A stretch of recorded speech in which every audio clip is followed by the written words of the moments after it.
हमारा chapter number आज 15 करें, दैट इज़ इन्वायरमेंट। सबसे पहली बात कि इन्वायरमेंट है क्या। Everything that surrounds us is environment. हर वो चीज़ जिससे हम घिरे हुए हैं उसे हम क्या कहते हैं, इन्वायरमेंट कहते हैं। It includes both living and non living. आप अपने आसपास देखोगे तो लिविंग चीज़ें भी हैं जिसे हम बायोटिक कहते हैं, और नॉन लिविंग चीज़ें भी हैं जिसको हम अबायोटिक कंपोनेंट कहते हैं। और इंटरैक्शन जो होता है इस बायोटिक और अबायोटिक कंपोनेंट में, इसको हम क्या बोलते हैं, इकोसिस्टम बोलते हैं। और इकोसिस्टम में मेन आपके वो दो ही आपके ये पार्ट्स हैं जो है आपका बायोटिक एंड अबायोटिक। तो सिंपल आपको याद रखना है कि बायोटिक के अंदर लिविंग है और नॉन बायोटिक के अंदर आपका नॉन लिविंग है। तो इसमें इस टाइप के अगर एमसीक्यू में क्वेश्चंस आ जाते हैं तो आप ज़्यादा कंफ्यूज आपको उसमें नहीं होना है। उसके डायरेक्टली चलते हैं कि इकोसिस्टम के कौन कौन से कंपोनेंट है। सबसे पहले तो हमने पढ़ लिया कि इकोसिस्टम क्या होता है, इंटरैक्शन जो होता है बायोटिक एंड अबायोटिक कंपोनेंट में, तो उस चीज़ को हम क्या कहते हैं, इकोसिस्टम कहते हैं। अब इकोसिस्टम के अंदर जो हम बायोटिक और अबायोटिक को एक्सप्लेनेशन के साथ पढ़ेंगे। तो बायोटिक कंपोनेंट के अंदर ऑलरेडी 3 टाइप के ऑर्गेनिज्म जो हैं वो पाए जाते हैं। 3 टाइप के organism, biotic of course just जो लिविंग्स है, तो उसके अंदर प्रोड्यूसर है, कंज्यूमर है, एंड लास्ट में आपका डिकम्पोजर है जो सारी चीज़ों को फिनिश आउट करके हमारे लिए फिर कुछ नया बनाते हैं। जो नए ऑर्गेनिज्म है उनको रहने लायक बनाते हैं। सबसे पहले बात करते हैं प्रोड्यूसर के बारे में। All green plants and blue green algae can produce their own food from organic substance using light energy. तो यहाँ पर हम बात कर रहे हैं कि जितने भी प्लांट्स हैं, ग्रीन प्लांट्स और ब्लू ग्रीन एल्गी, ये क्या करते हैं, अपना फूड खुद बनाते हैं। कैसे? ऑर्गेनिक सब्सटेंस को यूज़ करके with the process of photosynthesis वो अपना खाना खुद बनाते हैं। तो इसलिए उसे हम साइंटिफिक टर्म में प्रोड्यूसर बोलते हैं। और इसीलिए सारे ग्रीन प्लांट को हम क्या बोलते हैं, प्रोड्यूसर, क्योंकि अल्टीमेटली जितने भी कंज्यूमर है वो डायरेक्टली और इनडायरेक्टली किस पे डिपेंड करता है, प्रोड्यूसर पे ही डिपेंड करता है। नेक्स्ट है, बात करते हैं कंज्यूमर के बारे में। They are organism which consume other organism और their product as their food. तो ये वो ऑर्गेनिज्म है जो क्या करते हैं, किसी दूसरे ऑर्गेनिज्म को कंज्यूम करते हैं या फिर उनके प्रोडक्ट को यूज़ करते हैं अपने फूड के रूप में। सारे के सारे जो एनिमल है वो आपके कंज्यूमर की कैटेगरी में बिलोंग करते हैं, उससे बिलोंग करते हैं। और consumers depend upon producer for their food directly और इनडायरेक्टली, हम पहले डिस्कस कर चुके हैं। Consumers further classified into herbivores, carnivores, parasite and omnivorous. Consumers को फिर से क्लासिफाई कर दिया इन लोगों ने 4 में। हार्बीवोरस जो ओनली प्लांट प्रोडक्ट खाते हैं, कार्निवोरस जो ओनली जो है दूसरे ऑर्गेनिज्म को ही खाते हैं, मीट एंड ऑल। ओमनिवोरस जो दोनों चीज़ों को खा लेते हैं। पैरासाइट वो है जो कि होस्ट के रूप में रहते हैं, एक ऑर्गेनिज्म किसी दूसरे ऑर्गेनिज्म की बॉडी में रहता है, उसका नुकसान करता है और साथ में वहाँ पर वो रहते भी हैं। अब थर्ड जो है बात करते हैं बायोटिक के अंदर, तो वो आपका क्या है, डिकम्पोजर। काफ़ी इंपॉर्टेंट है ये। डिकम्पोजर को लेकर अलग अलग तरीके के क्वेश्चंस जो है वो पूछते रहते हैं। तो सबसे पहले यहाँ पे बात करते हैं कि डिकम्पोजर होते क्या हैं। Fungi and bacteria which break down the dead plants animal complex compound into the simpler one. तो फंजाई और बैक्टीरिया क्या काम करते हैं, डिकम्पोज का काम करते हैं। मतलब जितने भी प्लांट का डेड पार्ट बच गया, एनिमल्स के जो कॉम्प्लेक्स कंपाउंड बच गए, तो उनको सिंपल में कन्वर्ट करवाने का काम किसका है, डिकम्पोजर का है। The decomposer help in the replenishment of the natural resources. ये नेचुरल रिसोर्सेज को क्या करते हैं, दोबारा से पुनर्जीवित करने का कार्य करते हैं। And these are also called reducer. इसको हम रिड्यूसर के नाम से भी जानते हैं। अब सपोज करो कि इतना ज़्यादा जो कूड़ा करकट, इवन लोगों की डेथ होती है, प्लांट की भी डेथ होती है एक टाइम पे, तो वो सारा का सारा अगर बचा रहता तो सोच सकते हो कि मतलब कितनी ज़्यादा प्रॉब्लम हो जाती। तो इन सबको ख़त्म करने का काम किसका है, डिकम्पोजर का। कोई भी लिविंग बीइंग है या कुछ भी है तो उस चीज़ को वो क्या करते हैं, अगर वो हमारे काम के लायक नहीं है तो डिकम्पोजर उसे क्या कर देते हैं, दोबारा से उसको रिड्यूस करके और मिट्टी में मिला देते हैं। सिंपल ये वाला काम जो है डिकम्पोजर का है। तो इसलिए डिकम्पोजर का इंपॉर्टेंस पूछते हैं। अगर मतलब कि क्वेश्चन पूछने अगर क्या होगा अगर डिकम्पोजर ना हो हमारे पास, ठीक है ना। तो डिकम्पोजर का क्या काम क्या है, जितनी वेस्ट मटेरियल, जितनी भी डेड बॉडीज है प्लांट्स के, एनिमल्स के, सबको डिस्पोज करने का काम उसका है। Therefore they clean the environment. तो इन्वायरमेंट का मेन जो क्लीन कर रहा है ना वो कौन कर रहा है, डिकम्पोजर कर रहे हैं। And the create space for a living of newer generation of organism. और जो भी नई जनरेशन आने वाली किसी ऑर्गेनिज्म के लिए, तो उनके लिए एक स्पेस क्रिएट करती है, वरना तो पुराने ऑर्गेनिज्म से ही चीज़ें भर जाती। तो इस वजह से डिकम्पोजर जो है हमारे इन्वायरमेंट को क्लीन करने का यहाँ पर काम करते हैं। अब ये बायोटिक के अंदर हमारा पूरा मैटर सॉल्व हो गया। अब चलते हैं अबायोटिक कंपोनेंट्स, जिसके अंदर आपके नॉन लिविंग कंपोनेंट हुए हैं हमारे इकोसिस्टम के, जिसके अंदर फिजिकल इन्वायरमेंट को इंक्लूड किया जाता है, चाहे एयर हो गया, वाटर हो गया, लैंड हो गया, लाइट, टेम्परेचर, ये सारे के सारे जो कंपोनेंट है वो आपके अबायोटिक कंपोनेंट है।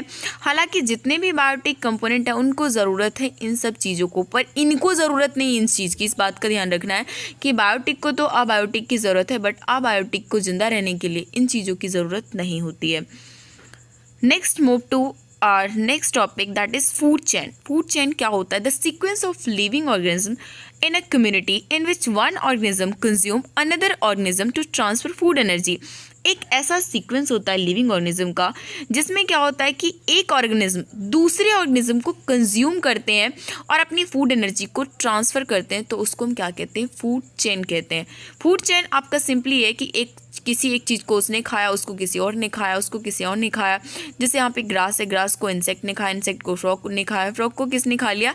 ईगल ने खा लिया। तो इस तरीके से पूरी की पूरी फूड चेन बनती है। क्वेश्चन इस टाइप से भी आता है कि फूड चेन जो होता है ना मैक्सिमम 3 to 4 ही होता है। तो उसके पीछे भी रीज़न है, क्योंकि जब एनर्जी ट्रांसफ़र होता है तो ओनली 10% ही नेक्स्ट स्टेप पे वो ट्रांसफ़र होता है। 90% तो क्या हो जाता है, उसका पूरा एनर्जी लॉस हो जाता है। तो इसी वजह से ज़्यादा फूड चेन नहीं हो सकता, ठीक है ना, क्योंकि वहाँ पर एनर्जी बहुत ही कम अमाउंट में पहुँचेगी। Next move to food web. Food web क्या है? The interconnected food chain. बहुत सारे फूड चेन का जो इंटरकनेक्शन होता है, जिसके अंदर एक रिलेशनशिप बन जाती है बहुत सारे स्पीसीज़ के अंदर, तो उसे हम क्या कहते हैं? फूड वेब कहते हैं। फूड वेब में ऑर्गेनिज्म क्या होती है? एक पोजीशन होती है जिसमें वो क्या करते हैं? मोर देन वन फूड, एक फूड से ज़्यादा चीज़ें खा सकते हैं। एक ऑर्गेनिज्म को अपना जो फूड है वो डिफरेंट सोर्सेज से मिल सकता है, और इसके अलावा उन्हें भी कई टाइप के ऑर्गेनिज्म के द्वारा खाया जा सकता है। जैसे यहाँ पर हम बात करते हैं ग्रास के बारे में, तो ऐसा थोड़ी है कि ग्रास को सारा इंसेक्ट ही खाएगा, नहीं ना। उसको एलिफेंट भी खा सकता है, उसको डियर भी खा सकते हैं, उसको रैट भी खा सकता है, ठीक है ना। अब बात करें रैट के बारे में, तो रैट को कौन कौन खा सकता है? रैट को कैट भी खा सकती है, साथ में रैट को स्नेक भी खा लेता है, और साथ में शायद से डॉग भी इसको कंज्यूम कर लेता है। तो इस तरीके से जो पूरा इंटरकनेक्शन हो जाता है जितने भी फूड चेन है, तो उसको हम फूड वेब कहते हैं। अब उसके बाद ये आपका काफ़ी इंपॉर्टेंट टॉपिक है, इससे 1 मार्क्स के क्वेश्चन काफ़ी एक्सपेक्टेड है आपके बोर्ड एग्जाम में। तो यहाँ पर बात करते हैं flow of energy between different trophic level. तो ट्रॉफिक लेवल जो आपका इस तरीके से सबसे नीचे प्रोड्यूसर है, उसके बाद आपका कंज्यूमर है, उसके ऊपर भी आपके जो फर्दर जो खाते हैं, ठीक है ना। यहाँ पर तो आपका ऑफकोर्स प्रोड्यूसर रहेगा। तो सबसे पहले यहाँ पे हार्बीवोरस रहेंगे, उसके बाद यहाँ पे कार्निवोरस एनिमल्स होते हैं। तो यहाँ पर सबसे पहले हम बात करते हैं, इस टाइप का क्वेश्चन जो है फर्स्ट टर्म के एग्जाम में भी देखने को मिला था। Green plants capture 1% of sunlight and convert into food energy. तो उसमें क्वेश्चन पूछा गया था कि जो ग्रीन प्लांट्स हैं ना, वो सनलाइट के कितना परसेंट जो है एनर्जी को लेता है और उसको फूड एनर्जी में कन्वर्ट करने का काम करता है। तो यहाँ पर आपको बता दें कि जितने भी ग्रीन प्लांट्स हैं वो सनलाइट का कितना लेते हैं? ओनली 1%। उसके बाद 10% लॉ जो आपका थोड़ा सा डिफरेंट है, only 10% of energy is transfer to the next trophic level. सिर्फ और सिर्फ 10% ही एनर्जी नेक्स्ट ट्रॉफिक लेवल पे ट्रांसफ़र होता है, और जो आपके रिमेनिंग 90% एनर्जी होते हैं वो उसके लाइफ प्रोसेस में यूज़ हो जाता है, जैसे digestion, growth, reproduction and all. तो 90% तो पूरा उसने यूज़ कर लिया, सिर्फ 10% अगले में ट्रांसफ़र होता है। जैसे सपोज़ करो कि बात करें किसी इंसेक्ट ने 100 ग्राम ग्रास को या फिर किसी अनाज को खाया है, तो यहाँ पर इसको मतलब कि फिर इंसेक्ट को फ्रॉग ने खाया ना, तो इसको पूरा 100 का 90% तो अपने और सारी लाइफ प्रोसेस में यूज़ कर लेगा, सिर्फ 10 यहाँ पर ग्राम इसके पास पहुँचेगा। फिर फर्दर अगर कोई खाएगा उसके पास ओनली 1 ग्राम पहुँचेगा, फिर फर्दर कोई खाए तो ओनली 0.1 ग्राम। तो इस तरीके से ना जो है चीज़ें जो है नेक्स्ट ट्रॉफिक लेवल पे ओनली 10% पहुंचने का काम करता है। और इसी वजह से क्योंकि एनर्जी का बहुत ज़्यादा ग्रेजुअली तरीके से डिक्रीज़ हो रहा है, तो इसलिए फूड जो चेन होते हैं वो कितने 3 to 4 ट्रॉफिक लेवल पे ही उनका मोस्टली कनेक्शन होता है। नेक्स्ट बात करते हैं बायोलॉजिकल मैग्निफिकेशन के बारे में। तो बायोलॉजिकल मैग्निफिकेशन है क्या? The concentration of harmful chemical increase with every next trophic level. अब देखिए एनर्जी में क्या है, एनर्जी के सेंस में तो सिर्फ 10% ट्रांसफर हो रहा है, लेकिन जितने भी हार्मफुल केमिकल सब्सटेंसेज हैं वो क्या होता है, हर ट्रॉफिक लेवल पे वो इंक्रीज होके चला जाता है, और इसी को हम बायोलॉजिकल मैग्निफिकेशन कहते हैं। Maximum concentration of such chemical get accumulated in human bodies. अब ये देखिए कि जितना भी केमिकल होता है ना, मैक्सिमम कंसंट्रेशन कहाँ पर होता है, ह्यूमन बॉडीज़ के में कलेक्ट हो जाता है। क्यों? क्योंकि ह्यूमन जो है किसी भी फूड चेन पे सबसे ऊपर ऑक्यूपाई करता है, क्योंकि ह्यूमन जो है ना हर टाइप की जो चीज़ों को खा लेता है, ठीक है ना, एनिमल्स हो गया और इवन मतलब हर स्टेप के। तो इसी वजह से जितने भी हार्मफुल सब्सटेंसेस होते हैं वो सबसे ज़्यादा एक्यूमुलेट कहाँ पर होगी, ह्यूमन बॉडीज़ में ही होते हैं। अब चैप्टर का नेक्स्ट जो आपका पार्ट है दैट इज इन्वायरमेंट प्रॉब्लम को लेकर है कि इन्वायरमेंट में कौन कौन सी प्रॉब्लम्स हो रही हैं। So changes in the environment affect us and our activities. जो भी इन्वायरमेंट में चेंजेस होता है उसकी वजह से हम पे भी इफेक्ट पड़ता है, हमारी एक्टिविटीज़ की वजह से जो इन्वायरमेंट में थोड़ा चेंज होता चला जाता है धीरे धीरे, और जिसकी वजह से इन एक्टिविटीज़ की वजह से पोल्यूशन हो रहा है, डिफोरेस्टेशन हो रहा है, ओजोन डिप्लेशन हो रहा है, ग्लोबल वार्मिंग हो रही है। तो ये सारी की सारी जो प्रॉब्लम है वो इन्वायरमेंटल प्रॉब्लम है, और उसमें से आपके बुक में ओजोन को लेकर इन्होंने पूरे अच्छे तरीके से एक्सप्लेनेशन किया। हालांकि आप इसे प्रीवियस क्लास में भी पढ़ कर आए हो। तो सबसे पहले बात करते हैं ओजोन लेयर की।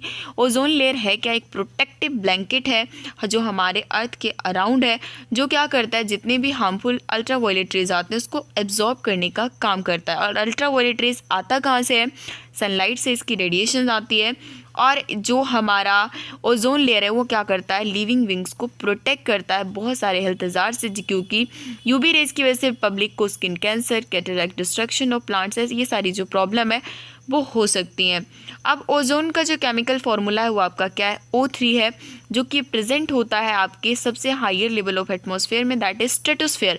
ये आपका काफ़ी इंपॉर्टेंट क्वेश्चन बन सकता है कि ओजोन जो है वो किस लेयर में प्रेजेंट है। तो आपको याद करना है कि higher level of atmosphere that is stratosphere, और ये आपका क्या है? एक डेडली पॉइजन है ग्राउंड लेवल पे, ठीक है ना। तो ये सारी चीज़ें हो गई। आप फॉर्मेशन के बारे में पूछ सकते हैं, आपका फॉर्मेशन किस तरीके से होता है ओजोन का।